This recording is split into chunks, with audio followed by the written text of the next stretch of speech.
जय हिंद दोस्तों, स्वागत है आपका हमारी एक नई वीडियो में। दोस्तों, जैसा कि आप लोग जानते हैं कि एससीआर में थर्ड डीबी आ चुका था और थर्ड डीबी का कल पैनल लिस्ट भी जारी हो चुका है, जिसमें बहुत सारे छात्रों का सिलेक्शन हो चुका है।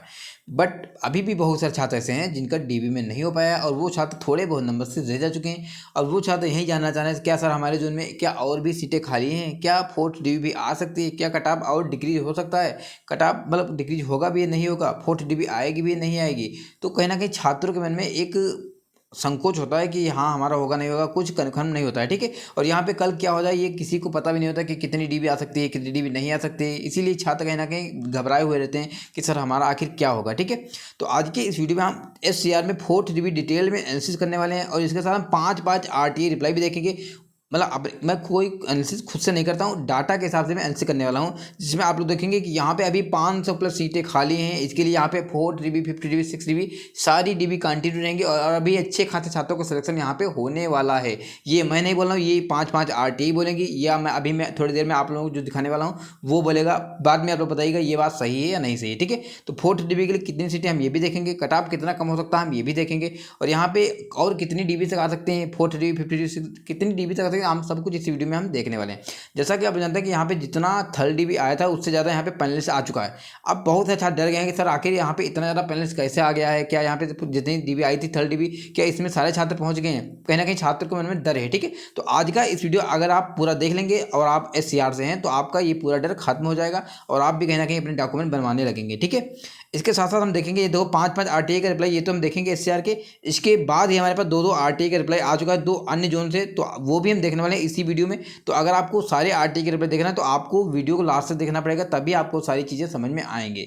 देखो, अगर आपको जानकारी चाहिए होगी ना तो आपको वीडियो तो देखना पड़ेगा। देखो, आप लोगों को कुछ करना भी नहीं पड़ता है। अगर आपको जानकारी चाहिए तो वीडियो लास्ट तक देख लिया करो। ठीक है, लेकिन बहुत से छात्र ऐसे होते हैं जो वीडियो भी लास्ट तक नहीं देखते हैं, तो उनके पास ये जानकारी नहीं पहुंच पाती। ठीक है, फिलहाल में अगर आपको जानकारी चाहिए होगी तो आप लोग वीडियो जरूर देखेंगे, जो जनरल स्टूडेंट हैं उनको तो जरूर देखना है। ठीक है, अब चलते हैं वीडियो को आगे लेकर बात करते हैं। लेकिन उससे पहले अगर आपने चैनल को सब्सक्राइब नहीं किया है, अगर आप पीटी पास हैं, अगर आप अपनी ज्वाइनिंग का, अपने पैनल का या अपनी डीबी का वेट कर रहे हैं तो आपको इस चैनल को सब्सक्राइब करके रखना है, क्योंकि कोई भी अपडेट आएगा, कोई भी इन्फॉर्मेशन लेनी होगी तो आपके पास ये चैनल हमेशा खड़ा रहेगा। ठीक है, अगर आप हमारे टेलीग्राम ग्रुप में नहीं जुड़े तो वीडियो के डिस्क्रिप्शन में टेलीग्राम लिंक हमने दे रखा है। बहुत से छात्र वहाँ पर टेलीग्राम ग्रुप में जुड़ चुके हैं। कोई भी अपडेट आता है, कोई भी अपडेट आता है सबसे पहले टेलीग्राम पर पहुँच जाता है। तो आप लोग टेलीग्राम से जरूर जुड़ के रहिएगा और यहाँ पे मतलब चैनल को सब्सक्राइब करके रखिएगा। ठीक है, अब चलते हैं वीडियो को आगे बात करते हैं बारी बारी से सभी अपडेट की। ठीक है, अपडेट क्या पहले हम एससीआर का देखेंगे, बाद में हम जो कटा मतलब वो है आरटीए का रिप्लाई है वो भी देखने वाले हैं। ठीक है, उसमें भी बहुत से छात्रों के लिए गुड न्यूज ही है।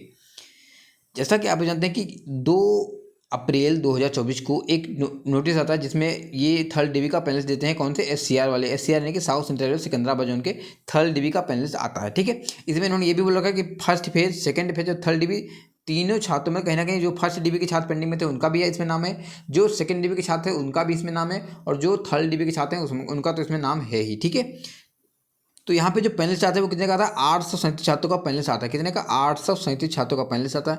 जबकि यहाँ पे जो काल हुआ था वो कितने का हुआ था? 782 छात्रों का यहाँ पे काल हुआ था। ठीक है, 782 या 92, मुझे कुछ ज़्यादा कंफर्म। ठीक है, तो 782, ठीक है 782 का काल हुआ था और 837 का यहाँ पे क्या आया है, कहीं ना कहीं पैनलिस्ट में नाम आया है। ठीक है, तो सीधा सा मतलब यही है कि कहीं से छात्र और एक्स्ट्रा ऐड होंगे। जो तो आपने देखा कि फर्स्ट डीबी के छात्र पेंडिंग में थे, उसके बाद यहाँ पे सेकंड डीबी के छात्र पेंडिंग में थे, यही वाले छात्र यहाँ पे शामिल किए गए हैं। ठीक है, अगर आप देखेंगे तो जितना डीबी निकालो उससे ज़्यादा हुआ है। अब मैं एक चीज़ आपको और बताऊंगा कि यहाँ पे जो 782 का काल आया है, मतलब जो उससे काल मतलब थर्ड डीबी का काल आया था, इसमें कितने छात्र? 75 छात्र डीबी कराने नहीं पहुंचे थे।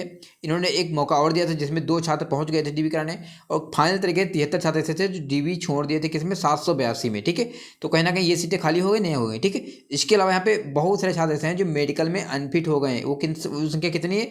वो संख्या 60 से 70 या इससे भी ज़्यादा हो सकती है। ठीक है, अभी हमारे पास कोई नोटिस नहीं आया, लेकिन जो हम जिस हिसाब से मुझे पता लगा है कि इतना ज़्यादा पेशेंट ऐसा है जो मेडिकल में अनफिट हो चुका है, जिसको कोई भी पोस्ट नहीं मिल पाएगी, और ये सीटें आप लोग भी खाली मान सकते हैं। इसके अलावा बहुत से छात्र ऐसे हैं जो कहीं ना कहीं डॉक्यूमेंट इशू के कारण, जिनका ओबीसी सर्टिफिकेट नहीं है, एससी सर्टिफिकेट नहीं है, बहुत से ऐसे होते हैं स्टूडेंट जो कहीं ना कहीं अपना गलत डाल देते हैं, उनका सर्टिफिकेट नहीं मिल रहा। ठीक है, तो वो छात्र भी यहाँ पे अच्छे खासे छात्र निकलने वाले हैं। ठीक है, तो कुल मिला के ये मैं क्यों बोल रहा हूँ, मैं इसलिए बोल रहा हूँ कि 782 यहाँ पे जो थर्ड डीबी का काल हुआ था, इसमें मोटा मोटा कर लेकर चलो 250 से 300 सीटें यहाँ पे भी खाली होने वाली हैं। ठीक है, हम मिनिमम मानेंगे 250 सीटें यहाँ पे भी आपको मिलने वाली, जो कि फोर्थ डीबी में ही मिलेंगी। ठीक है, और कहाँ से सीटें आएंगी फोर्थ डीबी में हम वो भी देखेंगे। ठीक है, अब चलते हैं आगे, बात करते हैं आगे। चलो, एक आरटीआई का रिप्लाई आप देख सकते हैं 1 अप्रैल 2024 का आया था, जिसमें इन्होंने ये बोला था कि जो हमने 782 का जो हमारे क्या दिया है थर्ड डीबी दिया था, उसमें हमने 345 जो नॉट ज्वाइन वाले छात्र थे उनको भी कहीं ना कहीं शामिल कर रखा है, यहाँ पे बोला गया। ठीक है, कल मैंने देखा भी था। ठीक है, तो यानी कि 345 सीटें ये ऐड हो गई। अब बहुत से छात्र ये बोलते हैं सर यहाँ पे रिप्लेसमेंट भी आ चुका है, तो सर हमारी उम्मीद तो बिल्कुल खत्म हो गई क्योंकि हमारे पास सीटें नहीं बची। तो एक चीज़ आपको मैं और कन्फर्म, एक और आरटीआई हम दिखाएंगे। ठीक है, तो 345 का तो चलो यहाँ पे जो थर्ड डीबी आया था उसमें ये ऐड हो सकती हैं सीटें, तो ये सीटें अब आपको नहीं मिलेंगी। कौन सी मिलेंगी, यहाँ देखो एक और आरटीआई का रिप्लाई देखेंगे तो यहाँ पे 14/3/2024 को एक आरटीआई का रिप्लाई आया था, जिसमें क्या बोला गया, यहाँ पे 3 नंबर में देखेंगे लिखा है are resign candidate called in third DB. इन्होंने पूछा क्या जो रिजाइन वाले छात्र थे क्या उनको थर्ड डीबी में बुला लिया गया है, तो इन्होंने क्या बताया, नो। ठीक है, यानी कि इनकी जो 782 छात्रों की जो थर्ड डीबी आई थी, 782 की जो थर्ड डीबी आई थी, उसमें सिर्फ क्यों नॉट ज्वाइन वाले छात्र बुलाए गए थे जो कि 345 थे। ठीक है, यहाँ पे फिर से बोला गया नीचे। ठीक है, यानी कि यहाँ से जो नॉट ज्वाइन छात्र हैं वो भी इसमें शामिल हैं, लेकिन रिजाइन वाले छात्र इसमें शामिल नहीं है। यानी कि रिजाइन की सीट अभी और वैकेंट है, जिसके लिए आपको फोर्थ डीबी देखने को मिलेगी जो रिप्लेसमेंट डीबी होगी। ठीक है, तो यहाँ से आपको एक और कहीं ना कहीं कन्फर्म हुआ। ठीक है, अब हम बात करेंगे यहाँ पे आखिर कितनी सीटें हैं जो नॉट ज्वाइन रिजाइन वाली सीटें, रिजाइन वाली सीट आखिर कितनी हो सकती है। अब चलिएगा, अगर आप देखेंगे यहाँ पर रिजाइन की संख्या, तो एक चीज़ देखिएगा, यहाँ पे 7 दिसंबर 2023 का एक आरटीआई का रिप्लाई था, जिसमें इन्होंने बता रखा था कि रिजाइन की संख्या जो थी कितनी, 21 छात्र, 21 थी गुंटकल डिवीजन में, 21 रिजाइन की संख्या। ठीक है, अब यहाँ से एक और आरटीआई का रिप्लाई बाद में आता है, ये आता है तुम्हारा 21 मार्च 2024 का, ये भी गुंटकल डिवीजन का आरटीआई का रिप्लाई है। अब यहाँ पे बताया गया है कि how many candidate are resigned all division, यहाँ पे 55 हो गए। जो संख्या दिसंबर में थी तुम्हारी कितनी, 21, और वो संख्या तुम्हारी मार्च में हो जाती है कितनी, 55। ठीक है, तो यहाँ से आप लोगों को एक चीज़ और कंफर्म है कि छात्र जो रिजाइन वाले होते हैं वो लगातार छोड़ते जा रहे हैं छात्र, मतलब ये संख्या बढ़ती हुई जा रही है। ठीक है, और जैसे जैसे बढ़ेगी वैसे वैसे रिप्लेसमेंट आती रहेगी और वैसे वैसे आप लोगों को चांस मिलता रहेगा। तो यहाँ से मैं ये बताना चाह रहा हूँ आप लोगों को कि अभी रिजाइन की संख्या और बढ़ेगी। ठीक है, अभी यहाँ पे 55 है, ये संख्या और बढ़ के 100 जाएगी। ठीक है, तो जैसे जैसे टाइम बीतता जाएगा छात्र छोड़ते रहते हैं, छात्र मतलब 2-3 महीने करेंगे, 4 महीने करेंगे, छात्रों की और लग जाएगी, तो छात्र छोड़ते रहते हैं, वो सीटें आपको मिलती ही रहती हैं। ठीक है, तो यहाँ से देखिए कि यहाँ पे 55 सीटें रिजाइन वाली यहाँ से हो गई, कौन सी, गुंडकल डिवीजन से 55 सीटें हो गई। ठीक है, रिजाइन की। एक और आरटीआई की हम बात करें तो यहाँ पे 26/3/2024 का आरटीआई करवाया था। यहाँ पे कौन सा, हैदराबाद डिवीजन का आरटीआई था। यहाँ पे पूछा गया था how many candidate are resigned all division level 1। ठीक है, तो यहाँ पे बताया गया कि इस डिवीजन में 56 छात्र ऐसे हैं जो रिजाइन कर चुके हैं। ठीक है, नॉट ज्वाइन हम नहीं देख रहे हैं, हम देख रहे हैं रिजाइन वाले। तो 56 छात्र यहाँ हो गए, 55 छात्र हमने देखा गुंटकल डिवीजन में। आगे चलते हैं, एक और आरटीआई की बात करते हैं। देखो टोटल यहाँ पे जो कितने डिवीजन है वो है 6 डिवीजन। हमारे पास 3 डिवीजन का आरटीआई का रिप्लाई आ चुका है, 3 डिवीजन का डाटा नहीं मिल पाया। ठीक है, यहाँ पे देखें नांदेड़ डिवीजन से भी आरटीआई का रिप्लाई आया था 13/3/2024 को, और यहाँ पे रिजाइन की संख्या जो बताई गई है वो नंबर ऑफ कैंडिडेट रिजाइंड, यहाँ पे एक छात्र यहाँ पे, एक छात्र यहाँ पे, एक 3 छात्र यहाँ पे, एक छात्र यहाँ पे। ठीक है, तो यहाँ पे कुछ मतलब कुछ पार्टिकुलर कैटेगरी यानी पोस्ट की यहाँ पे बताई गई। ठीक है, तो यहाँ पे देखें कितने 6 छात्र यहाँ पे हो गए। ठीक है, 6 छात्र। अब हम मोटा मोटा सबका काउंट कर लेते हैं। यहाँ पे देखो अगर हम काउंट करेंगे तो यहाँ पे कितना हो जाएगा, 55 छात्र गुंटकल डिवीजन में, इसके बाद हैदराबाद डिवीजन में 56 छात्र और 6 इसमें, बाकी आपने 3 का नहीं बता गया, 3 का हमारे पास डाटा नहीं है। ठीक है, हम इसका मानेंगे तो कितना हो जाएगा, यहाँ पे हो जाएगा 117। ठीक है, 117। ठीक है, कितना 6 6 12, हाँ ठीक है, 117 सीटें यहाँ पे आपको वैकेंट मिल गई, किसकी, रिजाइन वाली। ठीक है, तो अब देखो रिजाइन की 117 ये हो गई। हमने अभी बात किया कि जो 782 छात्रों की इनकी जो थर्ड डिवाइस थी, इसमें भी आपको 250 सीटें मिलने वाली हैं। ये 100% मान के चलिए कि इतनी सीटें आपको मिलेंगी। ठीक है, तो इसको अगर हम ऐड करेंगे तो यहाँ पे 7 हो जाएगा, यहाँ पे 6 हो जाएगा और यहाँ पे 3 हो जाएगा। 3 से 67 सीटें यहाँ से आपको हो गई ना। इसके अलावा यहाँ पे अभी यानी कि पहले से ही बहुत सारी सीटें खाली हैं, जो करीब करीब 300 सीटें वो भी खाली हैं। ठीक है, तो वो सीटें भी आपको मिलेंगी।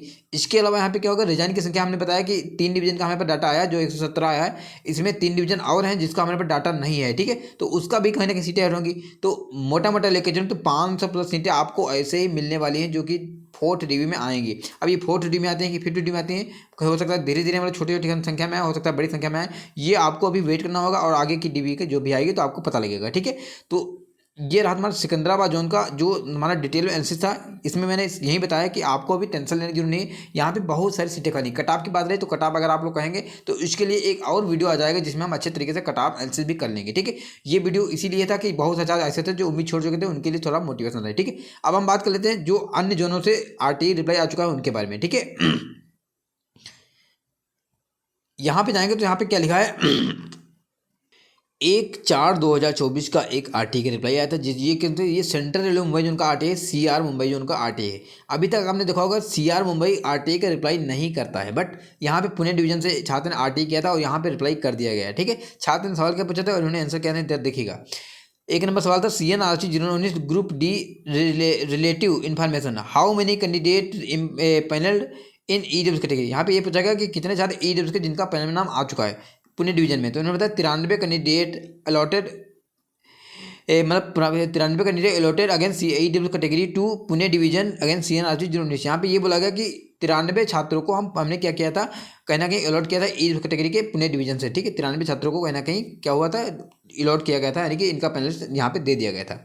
इसके बाद यहाँ पे 2 नंबर सवाल पूछा गया था, how many candidate not joined after panel till date in EWS category. इस डेट तक कितने छात्र ऐसे हैं ईडब्ल्यूएस के जो यहाँ पे ज्वाइन नहीं किए हैं। 93 छात्रों को कॉल किया गया था कि ज्वाइनिंग के लिए बुलाया गया था, और यहाँ पे 7 छात्र ऐसे हैं जो अभी कहाँ क्या हुए हैं, कहीं ना कहीं इनके ज्वाइन नहीं किए हैं, यानी कि 7 सीटें यहाँ पे ईडब्ल्यूएस की इस डिवीजन से खाली हो गई, जो कि पुणे डिवीजन का आरटी के रिप्लाई। ठीक है, बाकी आपको ये भी पता होगा कि यहाँ पे कितने डिवीजन है, 4 से 5 यहाँ पे भी डिवीजन और यहाँ पे भी अलग अलग डाटा होते हैं। ठीक है, तो ये सिर्फ 7 यहाँ पे हो गया। इसके बाद इन्होंने पूछा how many candidate resign till date in EWS category. तो ईडब्ल्यूएस के एक भी छात्र ऐसा नहीं है जो यहाँ पे रिजाइन किया हो। ठीक है, यहाँ पे एक भी छात्र ऐसा नहीं है। ठीक है, इसके बाद यहाँ पे 4 नंबर सवाल पूछा गया था, how much seats vacant in EWS category post wise. तो यहाँ पे इन्होंने ये पूछा कि कितनी सीटें खाली हैं ईडब्ल्यूएस की पोस्ट वाइज। तो इन्होंने बताया तो है, बट कौन सा बताया है इन्होंने, जितनी भी टोटल सीटें हैं। ठीक है, ये वैकेंट की नहीं बताया, इनको टोटल बता दिया कि यहाँ पे, मतलब इसके आपको कोई मतलब नहीं होगा, क्योंकि SNT में 18 सीटें हैं, जो इलेक्ट्रिकल में है, TRD में कितनी 7 हैं, असिस्टेंट OSM में 7 हैं। ठीक है, तो ये क्या है, टोटल सीटें उन्होंने बता दिया कि टोटल सीटें हमारे पे कितनी थी और पैनल दे दिया है, इसका पैनल दिया था। इसके बाद देखेंगे यहाँ पे बताया गया, तो इससे आपको कोई खास मतलब नहीं, आपको मतलब है कि 93 को कहीं ना कहीं बुलाया गया ज्वाइनिंग के लिए और 7 छात्र वहाँ पे एब्सेंट हो गए। ठीक है, बाकी यहाँ पे ये भी बताया गया कि यहाँ पे आप लोग अच्छी तरीके से पढ़ सकते हैं, इससे कोई खास मतलब आपको नहीं है। ठीक है, तो यहाँ से क्या हो, CR से एक अच्छी खबर है कि यहाँ पे ईडब्ल्यूएस की सीटें वैकेंट हो रही हैं, जो कि नेक्स्ट वीडियो में आपको देखने को मिलेंगी।